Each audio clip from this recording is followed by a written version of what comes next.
এক বিজেপি নেতাকে ধারালো অস্ত্র দিয়ে কোপ মারার ঘটনায় উত্তেজনা ছড়ালো জগদ্দলের অম্বিকাপল্লী এলাকায়। লোকসভা নির্বাচন এগিয়ে আসতেই ব্যারাকপুরে পরিস্থিতি ক্রমশ উত্তপ্ত হয়ে উঠছে। সোমবার ভোরে বিজেপির জগদ্দল মণ্ডল 4-এর সাধারণ সম্পাদক বিপ্লব করের ওপর ধারালো অস্ত্র নিয়ে হামলার অভিযোগ উঠল স্থানীয় তৃণমূল কর্মী বিশাল সিংয়ের বিরুদ্ধে। সূত্রের খবর অনুযায়ী স্থানীয় একটি হনুমান মন্দিরে পুজো করা নিয়ে স্থানীয় তৃণমূল কর্মী বিশাল সিংয়ের সঙ্গে ঝামেলা হয় বিজেপি কর্মী বিপ্লব করের। অভিযোগ, সেই ঘটনার জেরে এদিন ভোর রাতে বিপ্লবের ওপর ধারালো অস্ত্র নিয়ে হামলা চালায় বিশাল। ঘটনার তদন্ত শুরু করেছে বাসুদেবপুর থানার পুলিশ।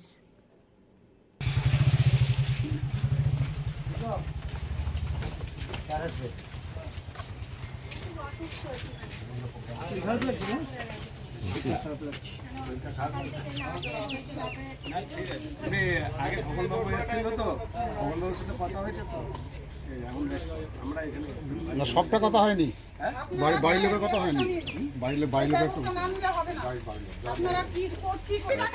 শুনুন, ও সবাইকে ধরে ধরে বলছি করবো, আজকে দেখছি এটা বললে হবে না স্যার, এটার কোনো নিষ্পত্তি করতে হবে। ও গ্রামে প্রচুর কমপ্লেন আছে, এখানেই বাড়ি, এমন কিচ্ছু বলা হয়নি। কালকে শুধু একটা কথা হয়েছে যে মহাবীর জয়ন্তীটা করবো না, কেন রামনবমী গেছে, প্রচুর খরচা। আমাদের তো পাড়ায় কালেকশন করি না, আমরা 5-6 জন মিলে পুজোটাকে করি, রামনবমী করি, প্লাস একটা বাৎসরিক পুজো হয়, প্লাস একটা সমাধির পুজো হয়, 3টে পুজো হয়। এবার যদি স্যার আমরা যদি আবার একটা পুজো বাড়াই, এটাকে তো আমাদের কন্টিনিউ করতে হবে। সেই খরচাটা কোথা থেকে আসবে? আপনি আবেগে 2 বছর করে দিলেন, তারপরে কে করবে? তারপরে তো আমাদের তো ক্ষমতা নেই, আমরা প্রাইভেটে চাকরি করি, আমাদের কাছে কত টাকা হ্যাঁ বছর লাগাবে? আমরা বলার মধ্যে বলি তুই অনুষ্ঠানের দিন আয়, অনুষ্ঠানে এসে একটা পার্টিসিপেট কর, সেটা তুই করছিস না। পুজোর পরে তুই এসে করছিস, সবাইকে হুমকি দিচ্ছিস। আমাকে বলছে আমি 3-5 লোকের সাথে কথা বলি না, আমি যে আমিও তোর সাথে কথা বলি না। বলছে এটা ক্লাবের জায়গা, আমি যেটা কোনো ক্লাবের জায়গা না, এটা পল্লীবাসীর জায়গা। হ্যাঁ, আর মন্দিরটাও ক্লাব করেছে, ক্লাব করেনি, ক্লাব একটা টাকাও দেয়নি স্যার। আমরা টাকা কালেকশন করে আমরা পুজো করেছি, এমনকি মূর্তি পর্যন্ত আমরা অফিস থেকে দিয়েছে। তাহলে ক্লাব এখানে কোথা থেকে এলো, পার্টি কোথা থেকে এলো সেটা বলুন।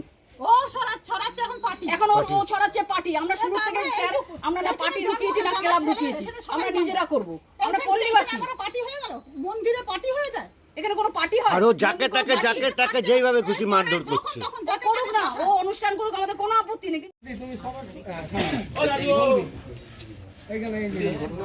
কোথা থেকে টানবো? আমাদের প্রশ্ন এটাই। আর বিপ্লবের উপরে হামলা হয়েছে, অনেক বাহাতে মেরেছে, বাহাদার্স করে দেবো, বাহাদার্স বিশাল সিং কিছুদিন আগে একটা ছেলেকে অন্ধকার, ওর সাথে আমার কোনো শত্রুতা নেই, এটাও করবে কেন? প্রতিবাদ করতে হবে যে আজকে আমার স্বামীর উপর অত্যাচার হয়েছে, কালকে আরো মেয়ে ছেলেদেরও চাই যে ওদের শাস্তি, এটাই চাই।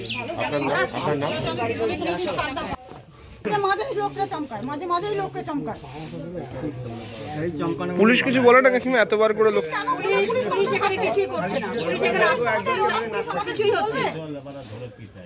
পুলিশ যদি কিছু করে তাহলে সুষ্ঠু বিচারই হয়। এটা কদিন আগে এই ছেলেটাকে মেরেছে, এই ছেলেটাকে কদিন তোমাকে মেরেছে, শম্ভু কাকাকে মেরেছে, শম্ভু কাকাকে মেরেছে। কি নাম, কি ওর নাম কি? এখানেই থাকে, এই তো এই পাশেই বাড়ি, এইখানে বাড়ি। ও কিছু হলে পালা বলে কোন সময় কি করে ফেলবে? আরে এখানে আসো, তোমাকে সুমিত দাস মিডিয়ার সামনে আপনাকে মেরেছিল কে? কেন? কোনো কারণ না, মোটরসাইকেল নিয়ে আসছি, আচ্ছা আসছিল, ব্যাক করেছে, আমার সঙ্গে ঠক করে আমি পড়ে গেছি, আমার বাইক ভেঙে গেছে, আমাকে তুলে দুমাদুম চড়ে মেরে যাচ্ছে। কি করছি, কোনো কথা বলতে দিচ্ছে না, দুমাদুম সব মেরে যাচ্ছে। ওই একাই, আমি একটা চশমা পর্যন্ত 900 টাকার চশমা পর্যন্ত আমার ভেঙে গেছে।